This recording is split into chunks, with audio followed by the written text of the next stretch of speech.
Hello, everyone, and welcome to Midwest Super Pixel Pros and a special Super the Hardest crossover. This is I know we kind of had our final regular episode of Midwest Super Pixel Pros a couple months ago. I did mention we'll probably do an occasional special one-off here and there, and this is one of those. It's a special crossover. I'm going to be joined here in just a second by my buddy John Lukey. I know him for decades. And this you see in the background there. John can't see because he's joining us over Zoom. I got in the background. It says Shmuppreciation 2025. So we're recording this in March. And John, I've been a member of his long-running podcast and online forum, social media communities, currently known as Mojo Menace and Super the Hardest podcast. Find on all your podcast, social media apps, and streaming apps.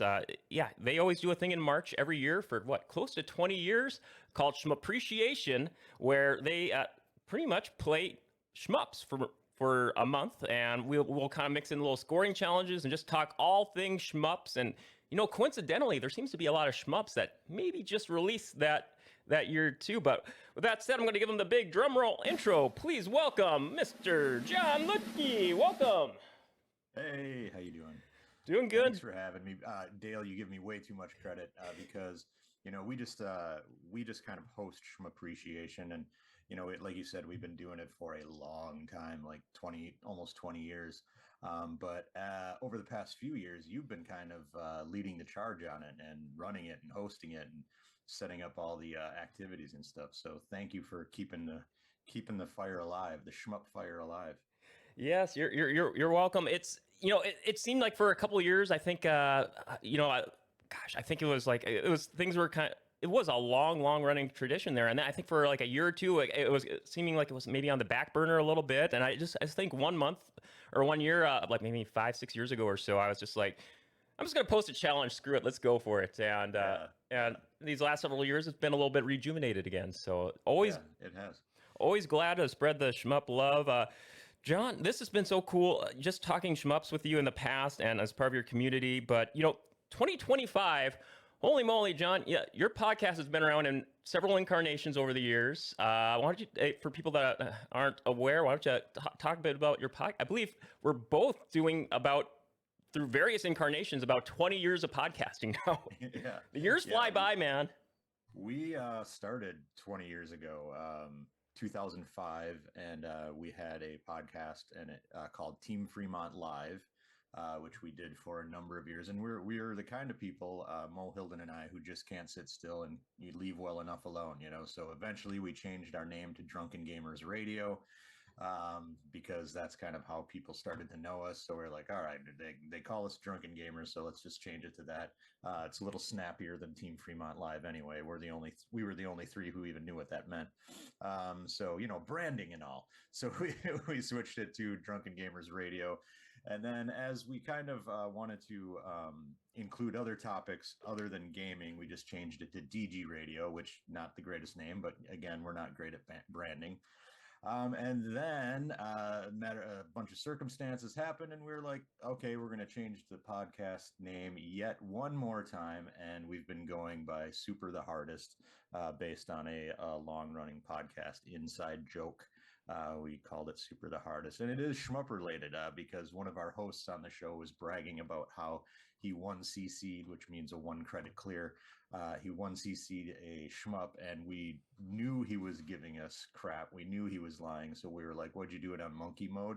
And he just blurted out, no, I did it on Super the Hardest, which makes no sense. But we thought it was hilarious. So anyway, we rolled with that. And you can find our podcast at mojomenace.com. Or like you said earlier, any podcast streaming service out there like Apple Podcasts or Spotify, all that stuff. We are, if you look up either Mojo Menace or Super the Hardest, we will come up. Awesome. Yeah. Thank you so much for that. And I think you started Shmuppreciation, I want to say like maybe 1 or 2 years in. It was real early on. It was, and it was it again, like most good things, it wasn't our idea. It was an idea of another former podcaster named MC Wilson, and he did a podcast called Broadcast Gamer. But he hung out in our community quite a bit, and he knew how into shmups we were and how into shmups our community was.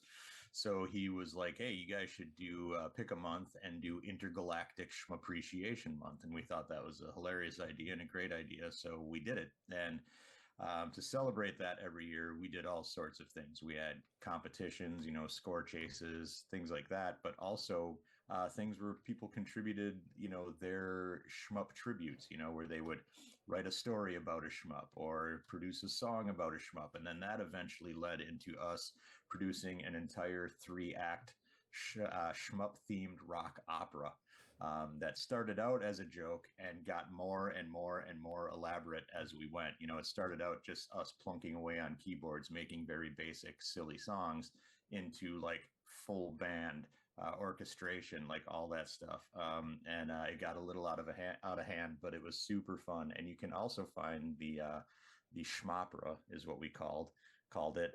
You can find that on our YouTube channel, Mojo Menace. Yeah, you guys got a lot of great musical. We've done a lot of great musical productions over the years. The Zambuzical, the Shmopera, some great. I actually busted out on Christmas time during some workout mix. I busted out a few of your guys' Christmas songs over the Yeah, years. yeah.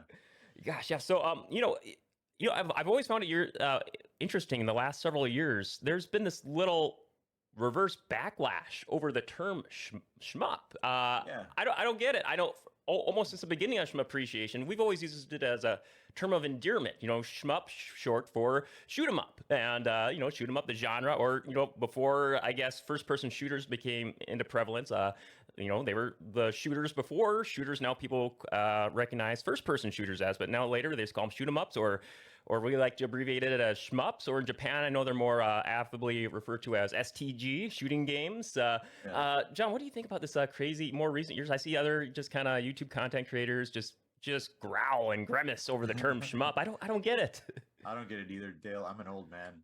It's always been shmups to me. Yeah. The heyday of shmups for me were like the Saturn, Dreamcast, PS2 era, or those eras were kind of the heyday for me, and it was always the genre was always known as shmups back then. Like I said, I'm an old man, and I fear change. Yes. It'll always be shmups to me. Yes. I don't get it. It's whatever you want to call it is fine by me. STG, shooters, shmups, I've always kind of used them all interchangeably. I kind of always Yeah. prefer shmups, but I'll mix in the other ones just for a little variety too. So, and oh yeah, John, I don't know if it's possible if you can lower your mic a little bit. Your bottom is just cutting off just a little bit, but Sure. awesome, good deal. Good I can. Awesome. Yeah.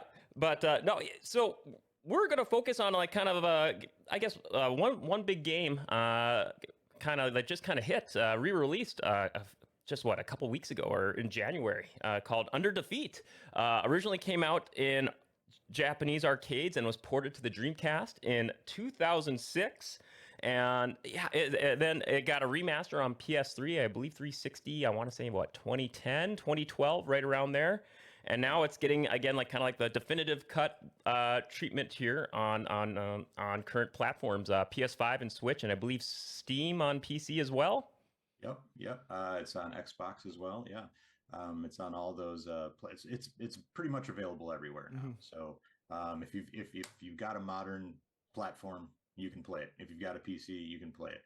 And like you said, it was a shmup that was released way back. I believe, like you said, 2005. Yeah. In arcades, and then very quickly ported to the Dreamcast. And that's where I first played it, was on the Dreamcast. I know you've got a local arcade that has the arcade machine, which is awesome. Actually, no, I take it back. I just checked it out. It was at a hotel, and I was actually stopping by this hotel. I know some people there. I kind of stop in every once in a while, and they had it there up until probably I want to say I was there as recently as a few months ago, and it was still there. But they just took it out, and I was like, oh, I'm going to play the actual arcade version. But yeah, it is no longer there. Oh, that's a bummer. What kind of hotel has Under Defeat in it? That's crazy. The local Ramada here. It's Nice. that. Well, they took it out, but now that's there. Now it's Cruisin' Exotica and Silver Strike Bowling. All right. So I played the arcade version at a place in Austin, Texas. There's a gigantic arcade in Austin, Texas that has a ton of pinball and arcade machines, and they also had, last time I was there at least, they had Under Defeat, and It's a cool arcade game, and so I guess we can jump in and start talking about some of the differences Yeah. and some of the features of Under Defeat. So it was developed by a company called G-Rev, which, if you're familiar with shmups, chances are you're a fan of G-Rev. They've done other games like Border Down and Strania, and they're comprised mainly, or they were comprised mainly of ex Taito developers. So if you're familiar with like Raystorm and Metal Black and stuff like that, you're familiar with this group of developers. Um, but Under Defeat is a vertical shmup, Up and downly. yep, downly, yep. And the arcade version and the Dreamcast version had a very like narrow perspective, right? So it was very vertical. Hmm. It definitely wasn't the 16:9 widescreen aspect ratio. And what I found unique about this game when I was playing it is, first of all, you're playing as a helicopter. This isn't a space shooter. This is more of like a military themed shooter, like like a Raiden or something like that. Well, Um, if I could just Go ahead. jump in real quick, it reminded Yeah. me. I always remember walking by that arcade cabinet several times, and just seeing clips of it online over the years. It kind of reminded me of like a 3D polygonal take on the old Capcom 1942-43 shmups. It Yeah. was kind of like that. I don't want to discount that as far as this gameplay or anything, but just walking by it at a glance, I'm like, oh, this looks like a modern day Capcom 1942-1943. Yeah, you'll see a lot of big, battleships and things like that, and tanks and whatnot. A lot of it's um, based like over the water. So, like I said, the battleships and whatnot. But you're a helicopter, and I think you have a choice of like three different helicopters you can use. One of them, I think, is just like a pallet swap. Another one, I believe, is just like this big tank of a helicopter. But what I found unique about it was, most shmups that play vertically, you're moving up and down on the screen, and left and right, and it's very like, linear in that way. With Under Defeat, it's a little different because you almost move at this like circular angle, right? So if you move to the left, your gun starts shooting right, and vice versa. If you move to the right, your gun starts like angling a bit to the left. It takes a bit of getting used to, but it makes a lot of sense. Yeah, it was definitely Um, jarring when I first experienced it because it was kind of like a tilting mechanic of the yeah, helicopter, like a little bit of an inertia because you got to like your chopper won't recognize the tilting and the direction until you let go, and then you move, and then it'll really tilt and shoot in that direction accordingly, and it adds a whole new dynamic to the gameplay. yeah, and then there's like multiple layers to the game. So if you mentioned 1942 and I mentioned Raiden, and if you've got tanks on the ground, they're coming at you, and you've got ships or planes in the air, they're coming at you, but they all kind of feel almost like they're on the same plane, right? In Under Defeat, if you got tanks on the ground, they take a little longer to get to you because they're coming up from two different layers, right? And so you can time your movement and shots based on that, because there's more distance because it's got like this 3D perspective thing going on. So that's kind of Under Defeat in a nutshell, at least the original.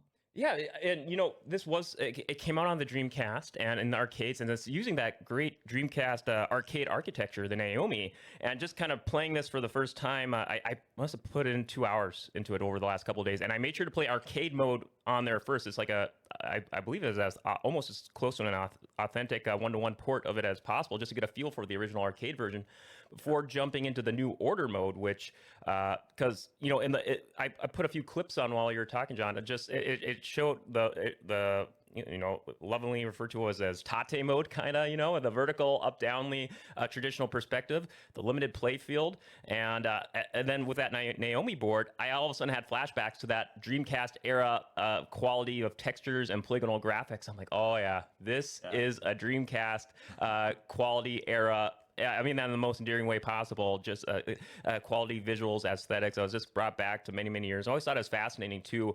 Those later years of the Dreamcast, after it stopped support in America, there were still a smattering of like 15 to 20 games coming out for a year up until like 2006, 2007 in Japan. It was mostly shmups and like dating sims, I think. But Yeah. it was cool Yeah. to see that little bit of support, and eventually some of these shmups would trickle in here, like Ikaruga and what was a Radio Allergy, I believe was another one, and Under Defeat. And I think I don't know if this would be a good place to pivot into talking into the new world mode that this brings into this new version. It adds, I can't remember if it was added into like the PS3 and 360 versions, but the new world mode, it gives us a full widescreen. It really switches things up. How was it going from playing the arcade game to experiencing the new world mode?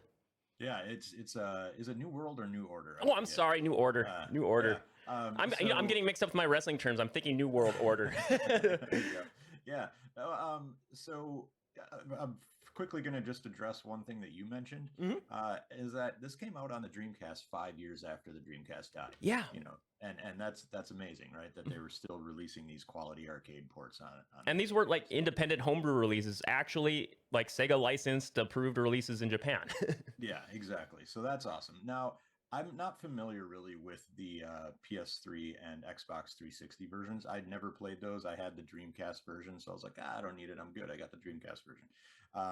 So what I can tell you, what I can say about your question is, how was it to go to the full-on 16:9 New Order mode? It was really cool, honestly, because the original game always felt a little tight to me. It had that old school arcade kind of vibe to it and that perspective, which I liked.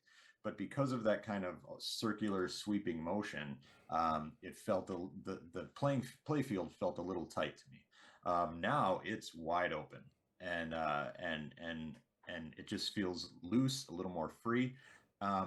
But for me, the biggest thing that I wanted to test on this new version was the twin stick mode, because it almost turns this game into a full-on twin stick shooter. I never had a chance to test that out. Yeah, I saw it in the options. How was it?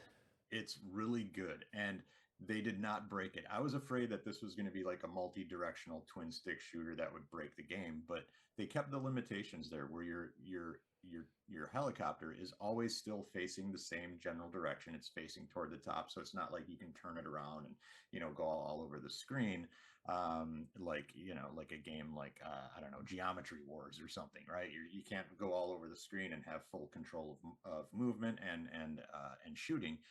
So you're always at that kind of general forward direction, which keeps it faithful to the original. But your right stick, then you can move around and aim at most directions. So instead of like earlier when I said you move left and you shoot a little bit to the right, or you move right and you shoot a little bit to the left, now you can move left and keep shooting left, or shoot straight or shoot right, however you want. And it really opens the game up quite a bit and makes it super fun. It breathes new life into this this old game, and it's really cool. I like it a lot. That sounds like it completely revitalizes the gameplay there. I'll have to try that out. I did play a bunch of the New Order mode, and just seeing the playfield expand. I just played a clip a little bit ago, expand like tenfold. It was like, oh gosh, this could be a little tricky. Maybe it won't give me enough time to move around. But I think I actually ended up preferring it after a little bit there. It wasn't that bad. I really enjoyed it, and yeah, it's I think a stage I always try and play my best when it comes to Shmuppreciation. I try to do my best in 1cc here. I was able to 1 credit clear the first stage, and no lives lost. Didn't even lose a single chopper.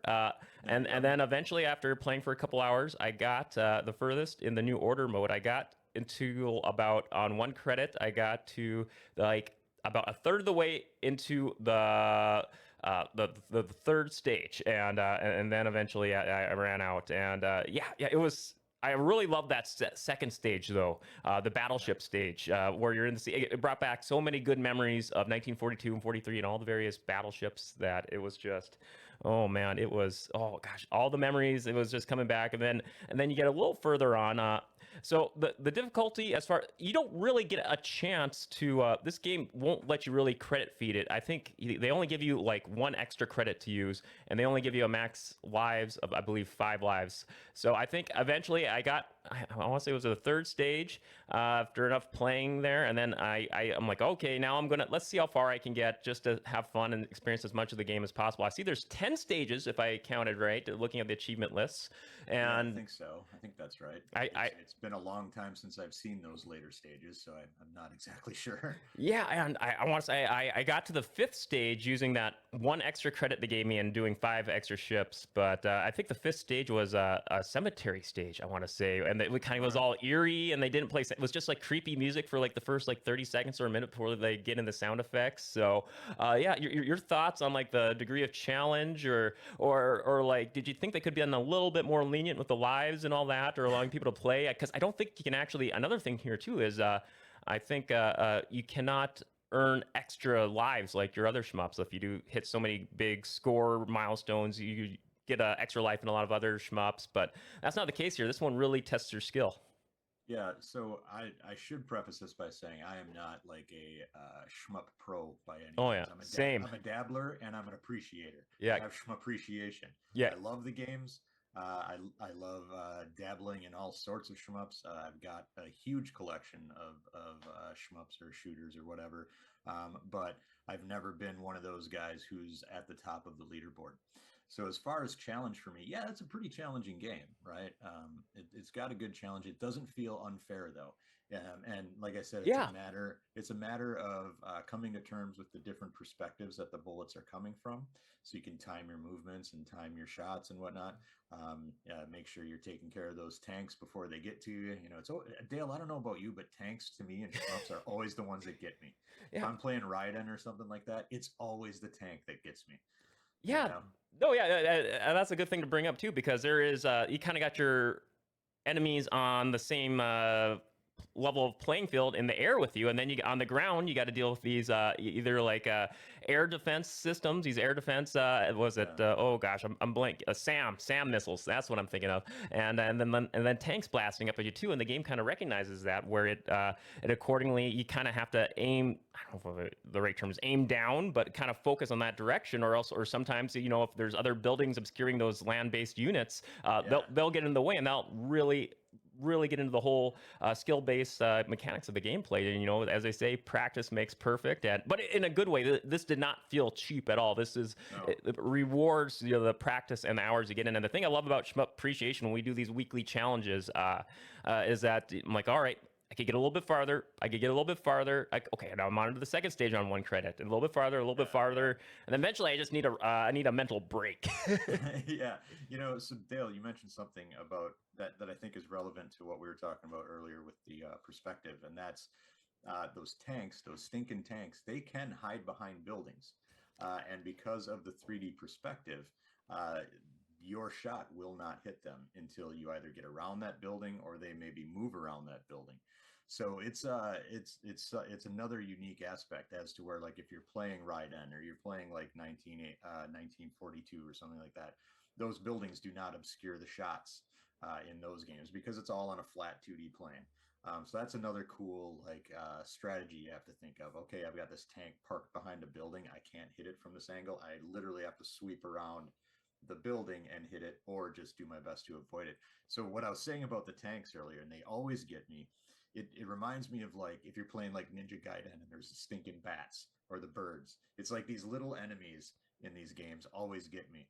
If we're playing like R-Type, another classic shmup, it's always the tiny little space bot, that's like floating around the bottom. It's never like the big enemy that I'm focused on. It's always this little piddly enemy in the background. You're so focused on the main ones that especially on bosses, when they you got their little enemy underlings sneaking off to the side, that you're not even focusing at all, and then you just get irked because, like, all those upgrades I built up all gone to waste. It's the little pea shooter that gets me every single time. So were there any other elements of this new order new order version of Under Defeat that really stood out to you? I know they did a little bit more polishing on the visuals here with the new remastered HD or 4K visuals, and they added another soundtrack. From what I saw online, a lot of people aren't a fan of this new boosted soundtrack, it seems like. I tried it out. I guess I didn't mind it. It kind of felt a bit more techno-y than the other ones, but I guess I was playing with a surround sound headset, and I was kind of getting into it. But I really I probably prefer the other 3 soundtracks included. Yeah, so the original soundtrack has more of kind of a jazzy feel to it, right? And I guess as like a pure, the purist inside me is like I kind of prefer that than the more kind of almost, I don't want to call it generic, but it's pretty stock. The kind of techno of the what was the version called again? The New new Order. soundtrack. Oh, No, oh the wait, new no, soundtrack. boosted. Boosted, yeah. Yeah. I immediately switched boosted off. And then the other thing I should mention is when I said that the new order mode has a twin stick mode, that is not the default mode. You have to go into the menu and select that. So if you're playing the new order mode and you're like, wait a minute, this isn't twin stick, I swear I'm not lying about that. You have to go into the menu and select it, and that's where you can also shut off the boosted soundtrack. The other thing I want to mention about the great new order mode is there is one kind of quirk that I'm like, they could have done better on. And that is the HUD, the heads up display with the score and your lives, does not shift out to 16 by 9. It's still in the middle of the screen, and it's kind of goofy. Mm. It's a little distracting because now your ship just flies over it constantly. And I wish they could have found a way, and maybe there is a way within the menus. I know there's a way to change the positioning of some stuff within the menus, but I don't think you can pull the menu stuff or pull the HUD stuff all the way to the corner of the 16 by 9 screen, which is kind of a drag. But that's something to note about the new mode. But yeah, that's what always updates are for. But hopefully, I've been looking up the community. We should give a plug too. You pointed this my way a couple days ago. There's a big, thorough breakdown of this on the YouTube channel, The Electric Underground. The guy does like Yeah. almost like an hour deep dive into the game, and it was Yeah. very enlightening.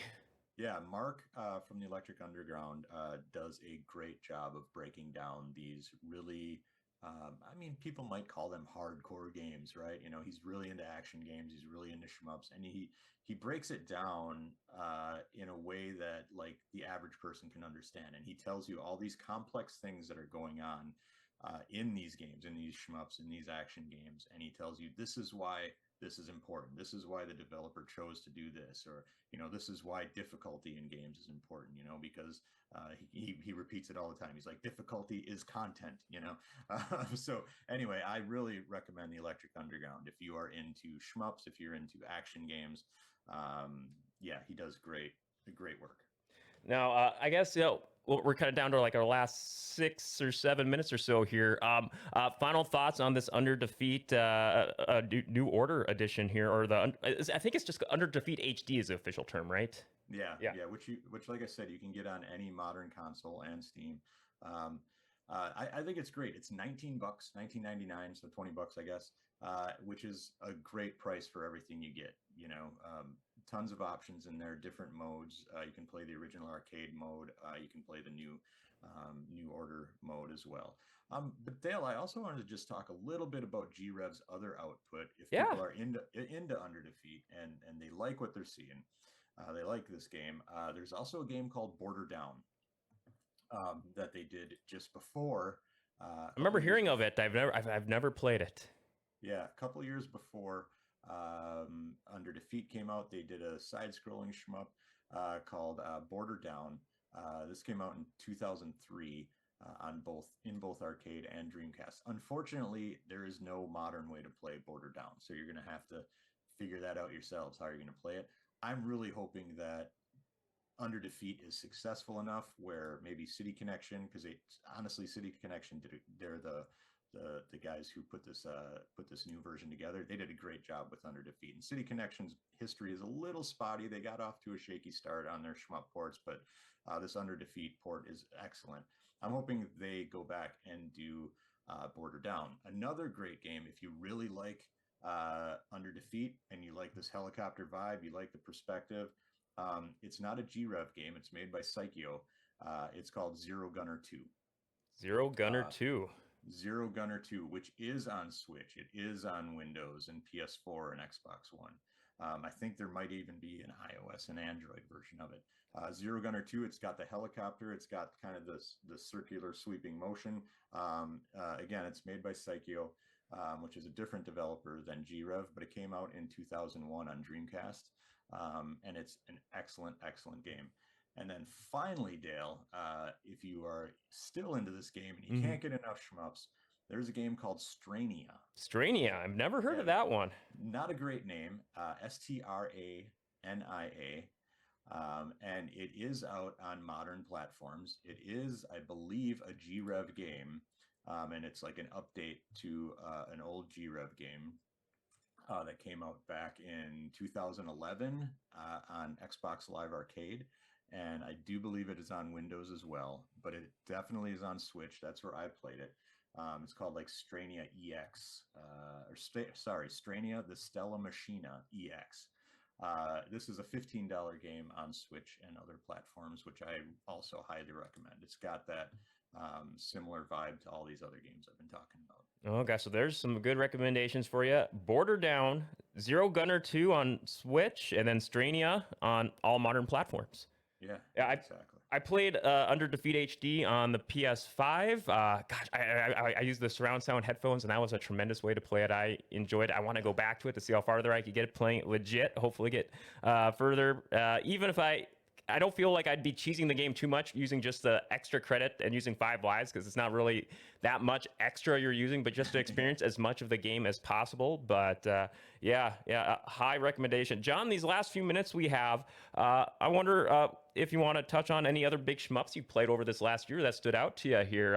I got a couple I can mention while you get yours put together here. I was kind of looking up some other best of lists for the best in shmups for the year, and I guess for my shmup year over this last year, the last Shmuppreciation was kind of like the year of Raiden, and I think we did Raiden 2, the arcade port. Over and then also on the various versions of Raiden 3, 4, and 5 on I believe Switch and PS4. They got ported on there, like the Mikado versions or like those special editions. And those were a ton of fun. Raiden's probably one of my favorite shmup series, and I had a lot of fun with it. A week or two ago, I briefly dabbled with mini shoot adventures. It's kind of like a Zelda kind of deal. Yeah, Zelda meets Geometry Wars. Maybe not a true traditional shmup, but I only had a chance to play like maybe a half hour of it. But I liked the little bit I saw, and yeah, I really wanted to play a lot more of it. And I think I may have briefly dabbled with a couple of others. I kind of looked up some other ones that were getting some love online. Devil Blade reboot. Raiden Nova, I want to try that. That's getting a physical release this year. It's pretty much Raiden meets Geometry Wars, twin stick Raiden. So yeah, I'm all about it. And then I heard there were some really good shmups. John, you may be able to speak to this. I think I remember you mentioned you played it before on UFO 50. I heard they had some good shmups on there too. Big shmup standouts over the past year for you, John. I think you nailed a lot of them. I know we just have a little bit left, a little bit of time. So I just want to talk about one that I'm looking forward to in 2025, and it's coming out for the Sega Genesis. All right, we are back. That evil Zoom counter, you may have saw it going in the corner. It got the best of us here. We got a little bit of wrap up here to do here. So, John, thank you for tolerating my technical snafu there. No problem. Yeah, but right when we're wrapping up, I think you're about to preview one of the shmups you're looking forward to coming out this year. Yeah, I think you did a good job of covering shmups from last year, but there is one shmup in particular that I'm very much looking forward to this coming year. And Dale, it's coming out on the Sega Genesis. Oh, yes. Of all consoles. I think I know which one you're referencing here. Yeah, and I'm pretty sure they're releasing ports to other things like the Switch and whatnot, but I am definitely going to buy the Genesis cart, and this is Eartheon. Eartheon. No, this is something else. Okay. Yeah, Eartheon, which is Earth, ION at the end of it. And it is in development in part by Yuzo Koshiro, who, if you're a Sega Genesis fan at all, you know his music. He did music for things like Streets of Rage 2, which is known for its excellent legendary soundtrack. Yeah. So it was supposed to come out last year. It got pushed a little bit, I believe, and according to Koshiro, it is in the home stretch and taking a little longer. But if you just look up Eartheon and find a video of it, you will.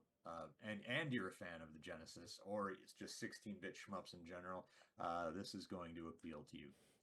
Very much looking forward to it. Limited Run Games is doing the physical distribution. So are they still doing pre-orders on it, or did that window close? Not sure about that. I can look it up while we chat here.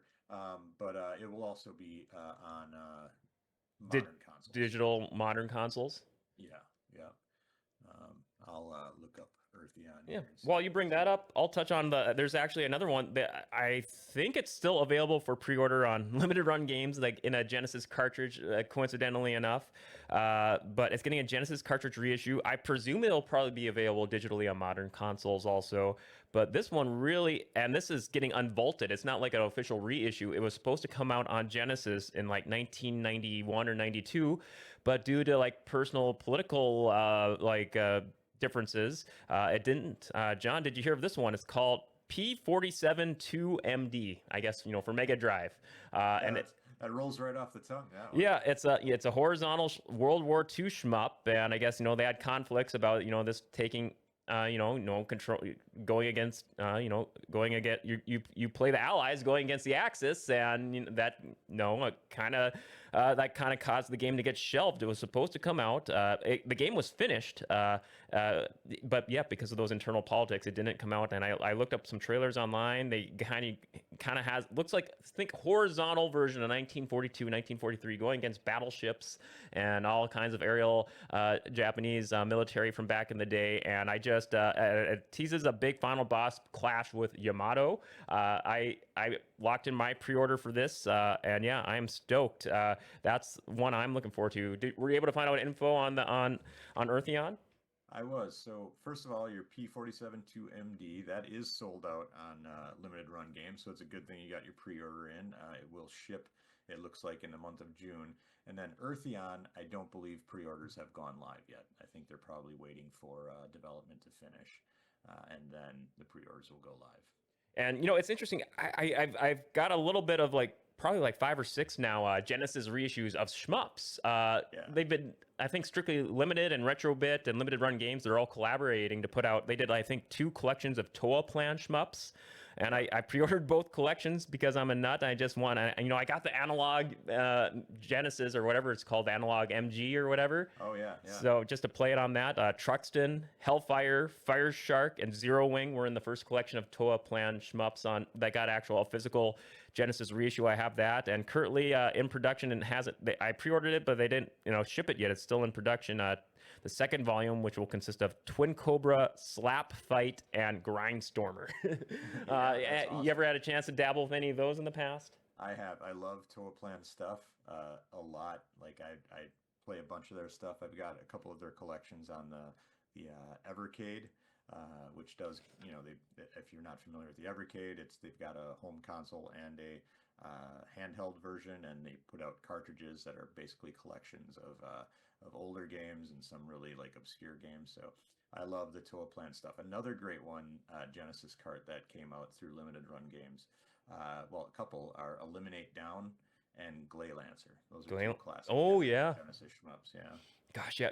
Was Glay Lancer. I may be getting it mixed up. Was that the one with the kind of the interesting, or like the legendary T-shirt ad campaign, or was that a different one? I think you might be right about that. The guy with the mullet going as number 1, Yeah. and they did like a reissue of the ad and the T-shirt there. I think you're right. Oh gosh, yeah, that's a classic. I was so glad. I think it was Retrobit did a reissue of the Genesis cartridge, and they did I think a poster with the original ad and an updated ad with the guy 30 years later, no longer with a mullet, but I want to say it's Glay Answer, or I'm probably pronouncing it wrong. There's another one I'm getting. I kind of get the two conflated with. Is it Guinong? Or Guieris? I think you're right. I think you're Guieris. right. I think it is that other one. Yeah. Yeah. One of the 3. Yeah. It's interesting you bring up all these ways we could play shmups. You got Retrobit limited runs, strictly limited games, reissuing actual cartridges, actual authorized reissues, and then we'll also have the digital remasters like we're talking about of Under Defeat and all the other many ones we covered today too, like Zero Gunner 2 and so many other ones. And then you mentioned the Evercade, and then we also have the mini consoles, the Sega Genesis Mini, and then we also have the Nintendo channels on Switch, the Nintendo channel, Super Nintendo channel. Then if you want to go the Mr. route or the RetroPie route, there are so many options. John, this is probably going to be a little bit too broad. If people want to get into shmups, what's the best way you recommend people? We got all these outlets too. What's a good way for people to dive in fresh into shmups? If you want to dabble in shmups, I'm guessing you probably already have a Nintendo Switch. The Nintendo Switch has an insane library of shmups, and you know what, from all the way from classic shmups to modern day, they've got everything. So I guess that would be my biggest recommendation. I get also tied with Steam. If you've got a PC and you use Steam, though all those games that are available on the Switch are also available on Steam. So those are the two easiest ways to jump in. And you know, just jump in and start playing some stuff. It's gonna, if you're new to it, it's gonna be hard. You know, some shmups are painfully hard. I said before, I'm not an expert at this stuff by any means, but I've been playing shmups for my entire life, and I'm no good at them. Same. But you know, I still have fun with them. You know, just find one that you like. You know, find a good one that you like. There are tons of them on the Switch, And across tons of all them on themes. Steam. Yeah, exactly. Get Tons of them on Switch and Steam. So that's my biggest recommendation right there. Just jump in and start dabbling. I think I could concur with that 100%. Switch has just a wealthy library of treasures to choose from. You know, no pun intended. You know, that's the name of a developer that does a ton of other good shmups. And I think the Switch is a great way to dive into and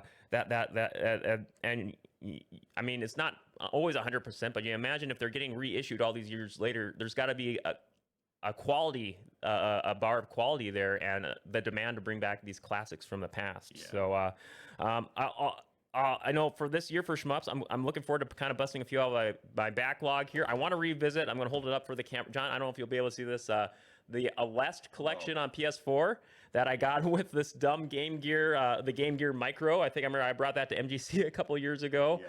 With the magnifier, and the thing is still, you need a microscope to really look at. That's one I really want to dive back into for one of my shmup goals for the year. Maybe this month, we'll see.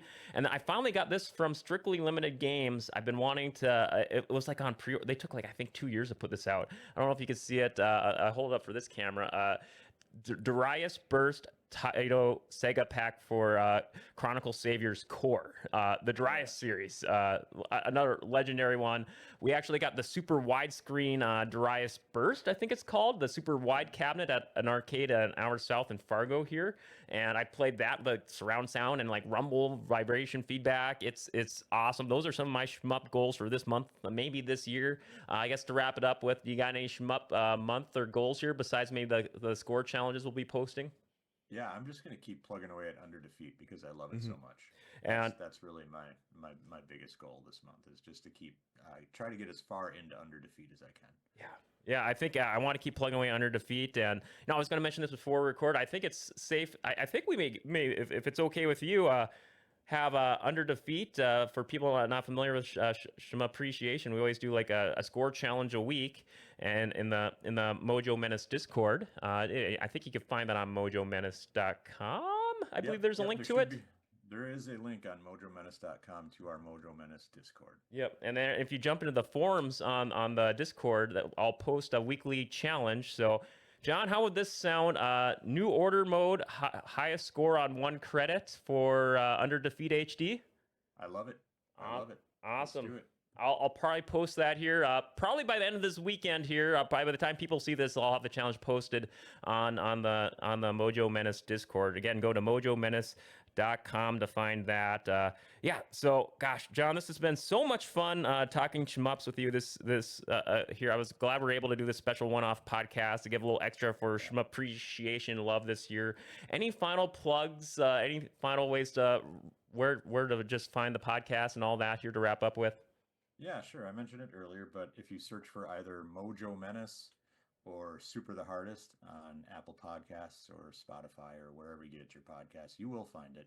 If you go to mojomenace.com, you'll find it there as well, and you can just click on any of those buttons to take you to your podcast feeder of choice. And then we've got tons of videos and stuff on YouTube going back several years, and many of them have to do with shmups. If you're also looking to learn more about shmups, I want to plug a couple other people. I was gonna say, if there's any other YouTube channels people want to learn more, I think you've always mentioned some to me in the past, some great shmup channels or shmup YouTubers. Yeah, so we already mentioned Electric Underground.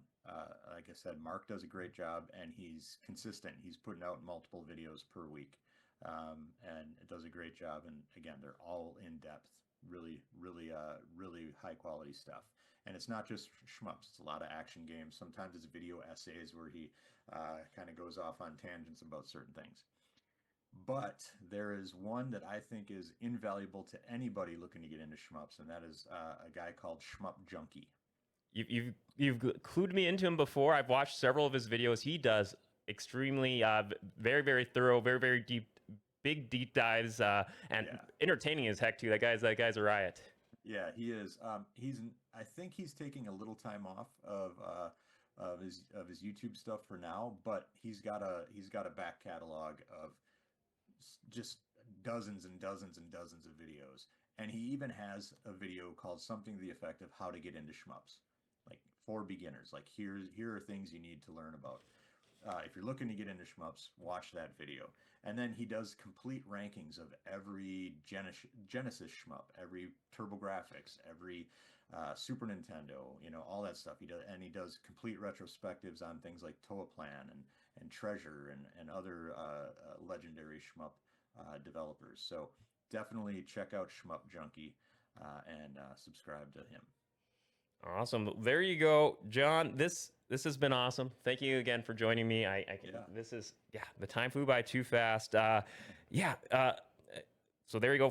Definitely jump into the Mojo Menace or the Super the Hardest archives. A lot of big shmup love, a lot of big shmup coverage. What 20 years worth of podcasts? I think in almost every March you guys would for many years was like a wealth of knowledge. And heck, there was even a shmup announced on one of your past episodes, Ride 4. I'll never forget getting officially announced on a podcast. And this is when podcasts were maybe early in their infancy. The 360 version of Ride 4, I believe it was the UFO developers on there.